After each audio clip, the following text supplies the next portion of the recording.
الرحیم نحمده ونصلی علی رسول الکریم وعلی آل الطیبین الطاہرین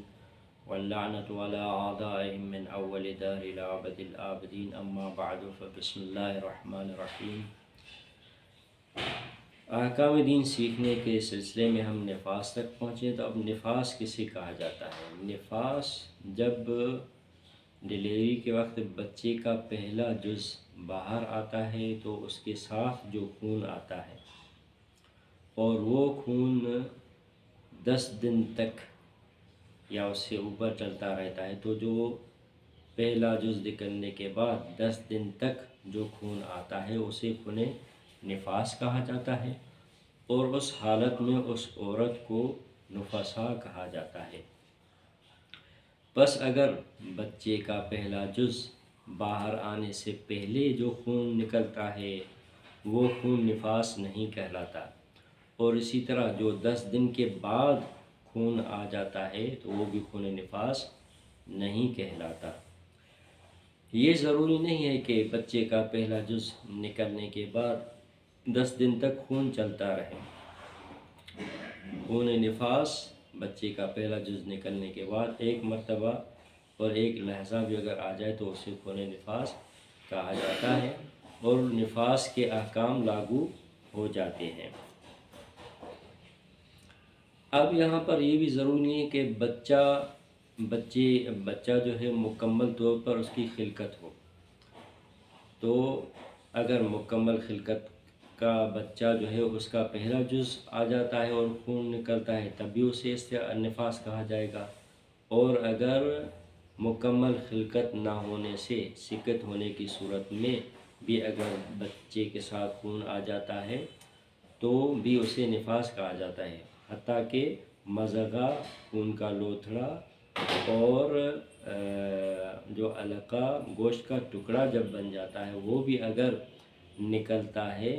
اور اس کے ساتھ خون آتا ہے تو وہ بھی خون نفاس شمار ہو جاتا ہے، اگرچہ وہ خون 10 دن تک ہی چلتا ہے، البتہ 10 دن کے بعد نفاس شمار نہیں ہوتا ہے۔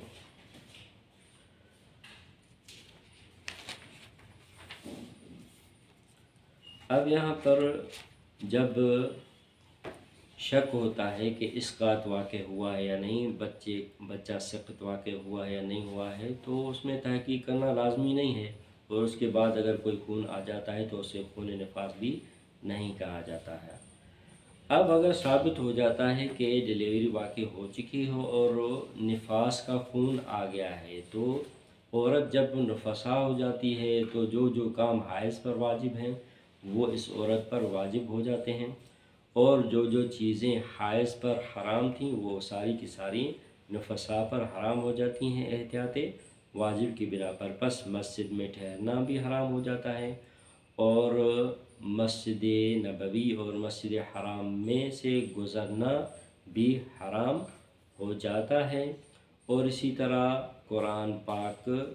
کے حروف اور تحریر کو ہاتھ لگانا چھونا بھی حرام ہو جاتا ہے، اور اسی طرح اسماء خدا اور اللہ کی مخصوص صفتوں کو ہاتھ لگانا بھی حرام ہو جاتا ہے۔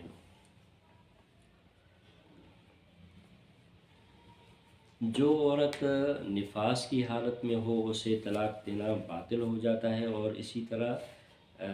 اس عورت کے ساتھ شوہر اگر ہم بستری کرتا ہے تو وہ ہم بستری بھی حرام ہوتی ہے، البتہ کفارہ اس پر واجب نہیں ہوتا ہے۔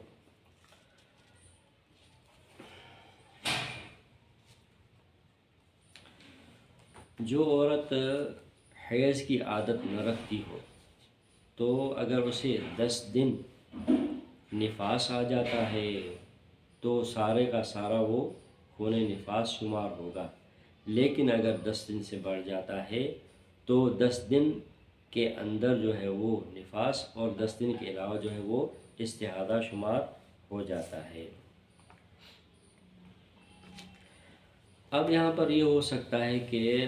10 دن کے دوران کسی عورت کو خون آتا رہا ہو اور چند دن بند ہو جاتا ہو، تو اگر خون چند دن آتا رہا ہے پھر چند دن بند ہو گیا ہے پھر چند دن دوبارہ آیا ہے، اور ٹوٹل تعداد ملا کر مجموعی تعداد اگر 10 دن کے اندر ہے تو سارا کا سارا خون نفاس ہوگا۔ البتہ پاکی کے دنوں میں ضروری ہے کہ مستحاضہ کے احکام پر عمل کرے اور حائض کے احکام پر بھی عمل کرے۔ اب جو عورت عدد کی عادت رکھتی ہو، اسے خون نفاس جب آ جاتا ہے تو اس کی صورتحال یہ ہے کہ عدد کی جو ایام ہیں، مثال کے طور پر اس کی عدد کی جو عادت ہے وہ 7 دن ہے،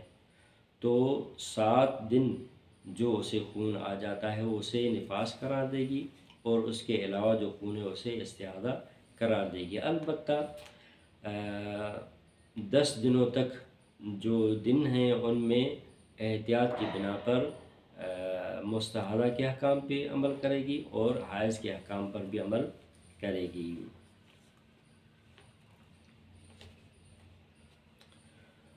جو عورت نفاس سے پاک ہو جاتی ہے تو ضروری ہے کہ وہ ضروری ہے کہ احتیاط کرتے ہوئے غسل کرے اور اپنی عبادتیں انجام دے، یا یہ ہے کہ استبراء کرے، جیسا کہ ہم نے پہلے کہہ دیا تھا کہ استبراء کرنے کا طریقہ یہ ہے کہ روئی کو اپنی شرمگاہ میں ڈالے اتنا وقت جتنے وقت میں اسے یقین حاصل ہو جائے کہ اگر خون ہوتا تو یہ روئی ضرور آلودہ ہو جاتی۔ اس کے بعد ضروری ہے کہ غسل کرے اور اپنی عبادتیں انجام دے۔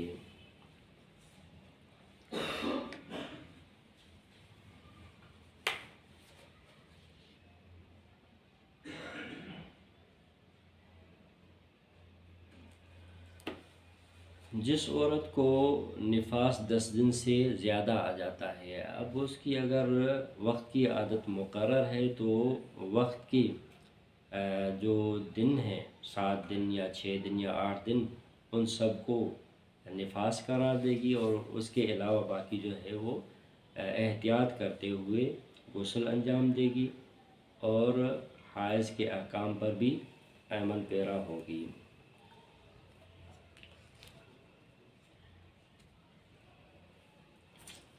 اب یہاں پر جو عورت حیض میں عدد کی عادت رکھتی ہے لیکن صورتحال یہ ہے کہ اسے 2 ماہ مسلسل یا 3 ماہ مسلسل خون آتا رہتا ہے، تو حیض میں اگر اس کی عادت ہر مہینے کی پہلی تاریخ سے 7ویں تاریخ ہے یا ہر مہینے کی پہلی تاریخ سے 6ٹھی تاریخ تک ہے، تو پہلی تاریخ سے 6ٹھی تاریخ یا پہلی تاریخ سے 7ویں تاریخ کے دنوں کو نفاس قرار دے گی، اور باقی جتنے بھی دن ہیں ان سب کو استحاضہ قرار دے گی۔ یہ وہ صورت ہے اگر اس کی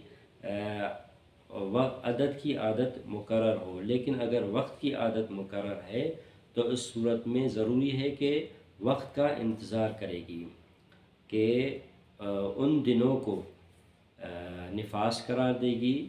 جن دنوں کا وقت اس کے لیے حیض کے ایام کا شروع ہو جاتا ہے۔ مثال کے طور پر ہر مہینے کی 7ویں تاریخ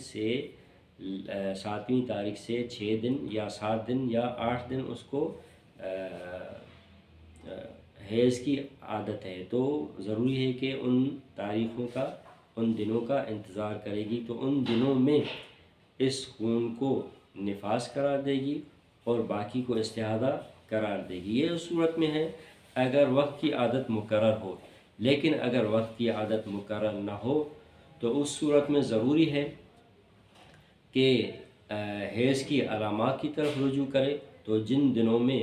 حیض کی علامات موجود ہوں ان سارے دنوں کو نفاس قرار دے گی اور باقی دنوں کو استحاضہ قرار دے گی۔ اور یہ بھی کر سکتی اگر حیض کی علامتیں اس کے پاس ممکن نہ ہوں تو اپنے کنبے کی ہمسن عورتیں، جیسے کہ ہم نے پہلے بیان کیا ہے کہ اس کی ہمسن عورتیں جتنے دنوں میں حیض دیکھتی ہیں اتنے دنوں کی تعداد کو وہ نفاس قرار دے گی اور باقی دنوں کی تعداد کو استحاضہ قرار دے گی۔ اور اگر یہ بھی ممکن نہ ہو، یعنی کنبے کی عورتوں کے ذریعے حیض کی عادت کو مقرر کرنا بھی اس کے لیے ممکن نہ ہو، تو ہم نے کہا تھا کہ عدد کو اختیار کرے گی 5 دنوں کو یا 6 دنوں کو یا 7 دنوں کو، اور احتیاط مستحب یہ تھا کہ 7 دنوں کے عدد کو اختیار کرے۔ تو اب اسے اختیار ہے کہ 10 دنوں کے اندر اور 3 دن کے بعد کے جو ایام ہیں ان میں سے کوئی بھی ایک عدد اختیار کرے اور اس عدد کو نفاس قرار دے گی اور باقی کو استحاضہ قرار دے گی۔ اب یہاں پر جو عورت وقت کی عدد کی عادت نہیں رکھتی ہے اور اس کو 2 ماہ مسلسل خون آتا رہتا ہے تو اس صورت میں 10 دن تک جو خون آتا ہے اور 10 دن سے اوپر بھی خون آ جاتا ہے تو 10 دن تک کو خون ہر ماہ میں 10 دن تک خون کو نفاس قرار دے گی اور 10 دن سے اوپر جتنا بھی خون ہے اور اس سارے خون کو استحاضہ قرار دے گی۔ اسی طرح دوسرے مہینے میں اور اسی طرح اس مہینے کے علاوہ۔ اس کے بعد غسل مس میت کے احکام انشاءاللہ آئندہ درس میں بیان ہوں گے۔ والحمدللہ رب العالمین۔